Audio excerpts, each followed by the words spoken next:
राम राम शेतकरी मित्रांनो.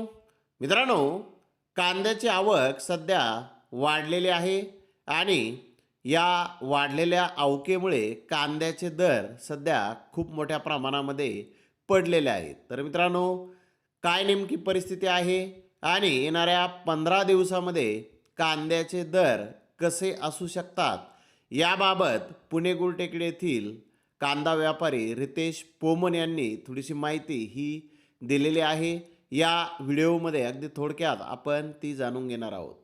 मित्रांनो, लाल कांद्याचा हंगाम सुरू असतानाच येत्या 15 दिवसात गरवी कांद्याचा हंगाम सुरू होणार आहे.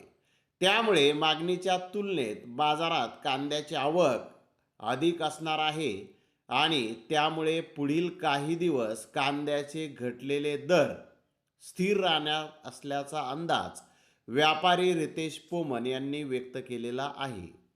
सद्यस्थितीत बाजारात हळवी कांद्याची मोठ्या प्रमाणात आवक होत आहे.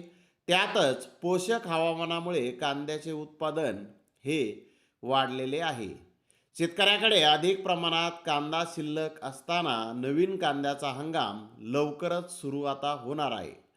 बाजारात मागणीपेक्षा कांद्याची अधिक आवक होणार आहे, तसेच निर्यातही कमी आहे.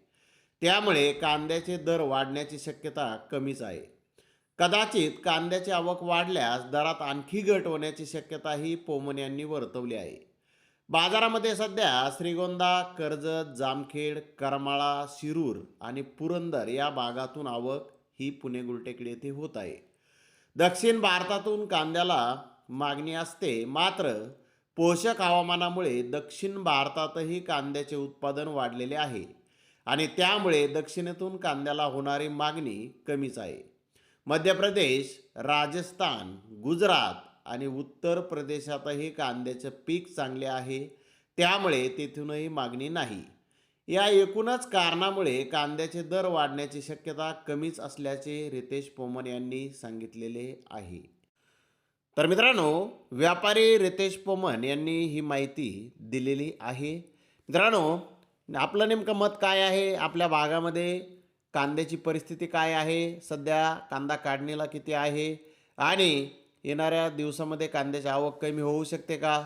एक शेतकरी म्हणून आपलं नेमकं काय मत आहे? कमेंट बॉक्समध्ये आपण ते नक्की टाकायचं आहे. आपल्या भागातील परिस्थिती काय आहे? मित्रांनो, त्यावरून एक अंदाज येतो बाकीच्या शेतकरी मित्रांनाही की सध्या कांद्याची उपलब्धता ही किती आहे. तर धन्यवाद मित्रांनो, आपण माझा व्हिडिओ शेवटपर्यंत पाहिल्याबद्दल. व्हिडिओ आवडल्यास लाईक करा, शेअर करा.